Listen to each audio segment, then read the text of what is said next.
generational change is underway in Ireland and the old certainties are collapsing. On February the 3rd, Michelle O'Neill, Las Uachtarán Sinn Fein, a Republican woman from County Tyrone, took up the office of First Minister.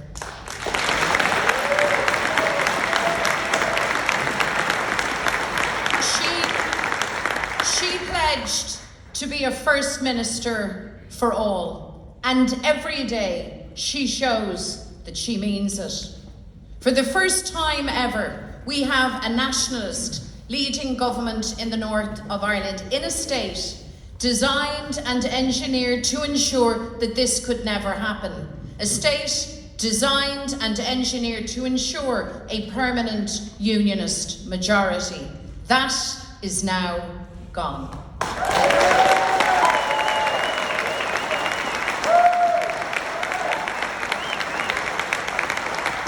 Republican Party, Sinn Fein, leads the executive and local government. Combined nationalism outpolls combined unionism. And let me be clear, this isn't to sound a bell of triumphalism, far from it. It's merely to capture the depth of the change that's underway. A new chapter of Irish history is being written. Change is real and happening in real time. It must be acknowledged, understood, and grasped bravely with both hands.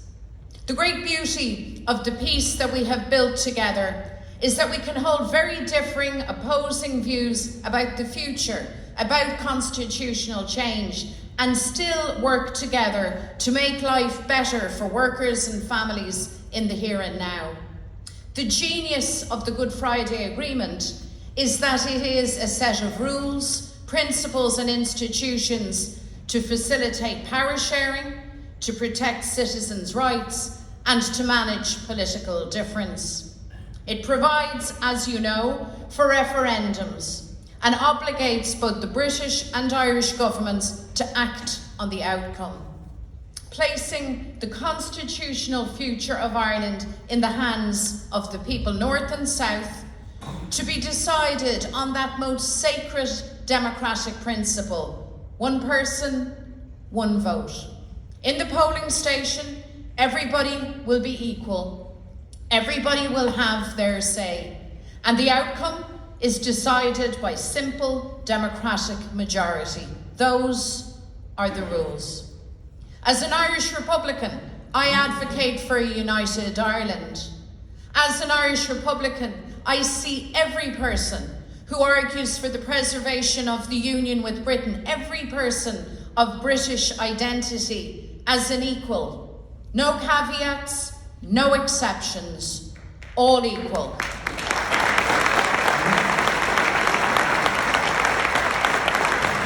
And to those citizens of a unionist or British tradition, I say, we seek a future of partnership, equality and progress with you.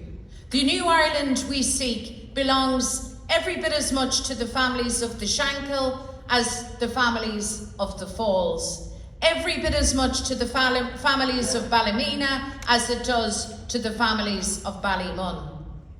So imagine for a moment a new future free from a self-serving government in London. Imagine all of us truly controlling our shared destiny. One Ireland, the orange and green reconciled. One nation, all communities moving forward to build our future together. That is our dream. As Maya Angelou wrote, the great Maya Angelou wrote, history, despite its wrenching pain, cannot be unlived, but if faced with courage, need not be lived again. In the past, we have hurt each other. There is an enormous power in stepping forward with an open heart and an open hand of friendship to say sorry to each other. We ask nobody to move on. But we can move forward. We can move forward together. The partition of Ireland has failed from the start. It's failed all of us. There has been a profound cost to partition, politically, socially, and economically. The policies implemented by the Tory government over the last decade have spelt disaster for the North, for nationalists and unionists alike. Tory austerity has ravaged vital public services and it's damaged the lives of workers and families. Tory governments in London never cared for the people of the north of Ireland. Indeed, Unionist leader Edward Carson called it in 1921. Here's what he said: "What a fool I was. I was only a puppet, and so was Ulster, and so was Ireland, in the political game that was to get the Conservative Party into government." Oh, those words ring so true today. Friends, both the Irish and British governments must face up to the reality that a momentous current of change is pulsing throughout Ireland. So instead of driving divisive, insulting legacy legislation, the British government must play a constructive role in moving society forward. And the Irish government must lead. The latest infrastructural funding commitments from Dublin are welcome, but we need now to get serious about preparing for Irish unity and constitutional change. It is now imperative that the Irish government establish a citizens' assembly to plan for Irish unity. An assembly where everyone is welcome, everyone is included, and everyone gets to share their ideas, their hopes, and their ambitions. This week, Ireland's Future, a civic society organisation, has published proposals for preparing for a unity referendum by the end of this decade. I believe that that is the timeline. I believe that that is achievable. You see, more and more people are now seriously considering the future and the shape of constitutional change. And friends, the reunification of Ireland is firmly on the table. In the south, this appetite for change has already seen the political landscape transformed. Fianna Fáil and Fine Gael, the parties that have passed power between themselves for over a century, no longer have it all their own way. You see,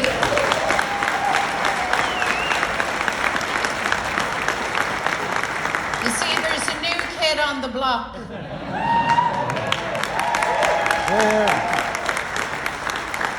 Sinn Fein leads the opposition. We do so with vision, determination and energy, and we're not stopping there. We want to be in government. We want to lead government. A general election is approaching, and our goal remains the formation of a government of change that puts reunification at the very heart of our agenda. A government that will drive to take Ireland's economic strength and dynamism to the next level, drive innovation, invest in higher education, research and development, and deliver a plan for the achievement of energy independence, harnessing Ireland's huge renewable resources. A government that will transform our health service. A government that builds homes. One of the greatest duties of political leaders is to build nations in which our young people can prosper. In our young people, we have everything we need to chart a successful future for our country. And I want to speak directly to them today. There is no limit to your talent, ambition, and determination. You work hard, and you can change Ireland and the world if you're given your chance. Willie Loman, the central character in Arthur Miller's play The Death of a Salesman, was certainly not a young man. But his painful lament of feeling kind of temporary about himself might well be the lament of so many of you today. Unable to find an affordable home, living to work instead of working to live, and too many of you concluding that to get a chance, to get the big opportunity, you must leave Ireland. The truth is that you have been failed by successive governments, particularly in the area of housing. So we have a very strong economy, but yours is the first generation that will be worse off than your parents. It's time to change that, to renew the promise to you that you can step out into the world with confidence and pride, that you can realise the dream of home ownership, that you can build a good life and a prosperous future in Ireland. And I want to make that promise real for you. So to all of you who've come to the US or Canada, who have ventured down under to Australia or New Zealand in search of a better life, to learn and to grow, I want to tell you that we are very, very proud of you. Proud of everything you achieve and experience. And when you're ready, we want you to come home. We need you to come home. We want you to pursue happiness and a home and to build a new, united, prosperous Ireland together with us. And I make this pledge to you that a new government, a government of change, will build the houses you need, will deliver the services and opportunities that you deserve, and create that pathway home for you when you are ready to come back to us.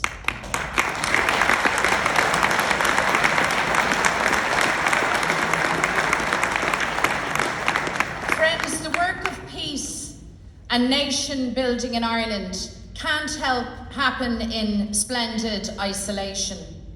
We have known the brutality of colonialism and dispossession and the pain of conflict. We know the true value of peace. Today, the beleaguered, besieged, impoverished refugee population of Gaza endure unimaginable suffering. This vicious criminal onslaught must stop now. Those funding these atrocities must stop now. All hostages must be released.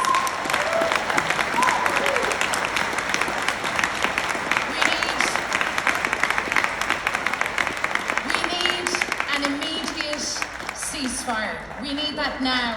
Oh!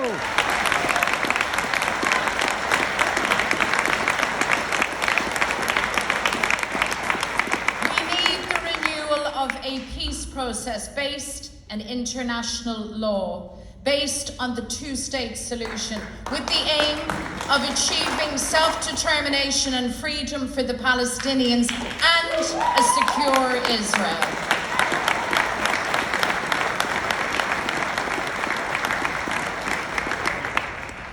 Because you see, even in the darkest of times, we must seek the light.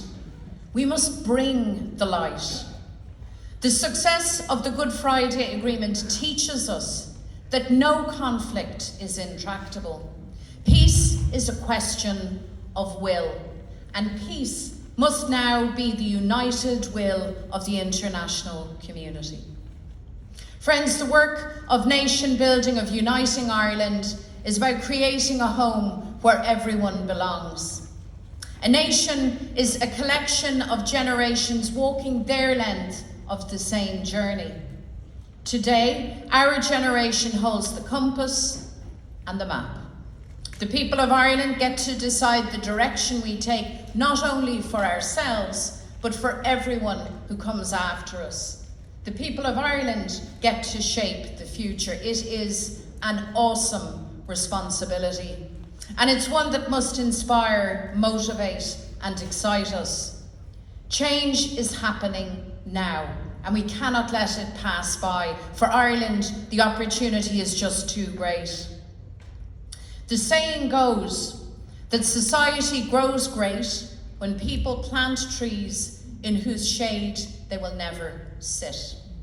But I believe with every conversation, every debate, every initiative, we plant the seeds of a united Ireland that we will see in our lifetime.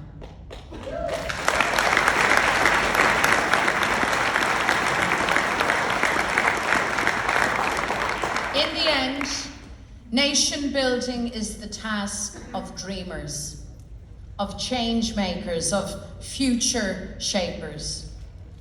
And just imagine the dream comes to pass. Imagine in 10 years, Ireland is united. History then will forever record that we were the generation that made Irish unity a reality.